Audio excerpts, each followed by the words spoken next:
ગુજરાત વિધાનસભા સચિવાલયની ખાતરી સમિતિએ 10મી જુલાઈના રોજ સ્ટેચ્યુ ઓફ યુનિટીની મુલાકાત લીધી હતી. સમિતિના પ્રમુખ કિરીટસિંહ રાણાની આગેવાનીમાં કોંગ્રેસના ધારાસભ્ય કિરીટ પટેલ, સુખાજી ઠાકોર, ભાજપના ધારાસભ્ય હાર્દિક પટેલ, કિરીટસિંહ ડાભી અને ભગાભાઈ બારડે પરિસરની મુલાકાત લીધી હતી.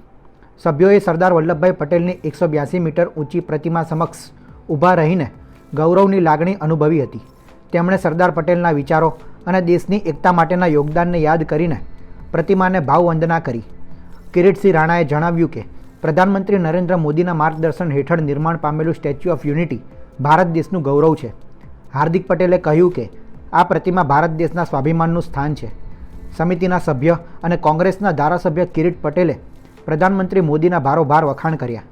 સરદાર પટેલની સુંદર પ્રતિમાના વિચાર માટે તેમણે પીએમ મોદીને અભિનંદન આપ્યા. તેમણે પ્રદર્શન કક્ષની સુંદર વ્યવસ્થા માટે પણ આભાર વ્યક્ત કર્યો.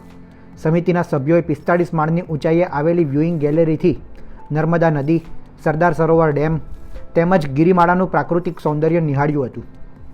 આજે અમારા વિધાનસભાની ખાતરી સમિતિના ચેરમેન આદરણીય કિરીટસિંહ રાણાની અધ્યક્ષતામાં ગુજરાત વિધાનસભાના 6 સભ્યોએ સ્ટેચ્યુ ઓફ યુનિટીની મુલાકાત લીધી.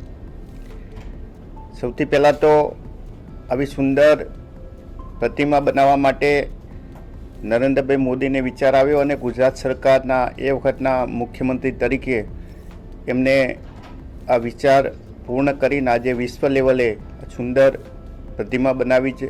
અભિનંદન પાઠવું છું. સરદાર પટેલે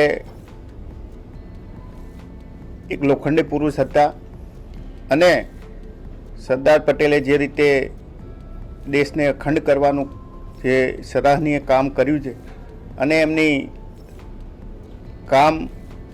એમના કાર્યો અને એમનું યોગદાન કાયમ માટે લોકોના દિલ દિમાગની અંદર રહે એના માટે સુંદર ગેલેરીની અંદર જે પણ વ્યવસ્થા કરી છે એને ધન્યવાદ પાઠવું છું અને આવું સુંદર કામ કરવા બદલ ગુજરાત સરકાર જેને પણ આ વિચાર આવ્યો એન્જિનિયર્સ અને અધિકારીઓનો પણ આભાર વ્યક્ત કરું.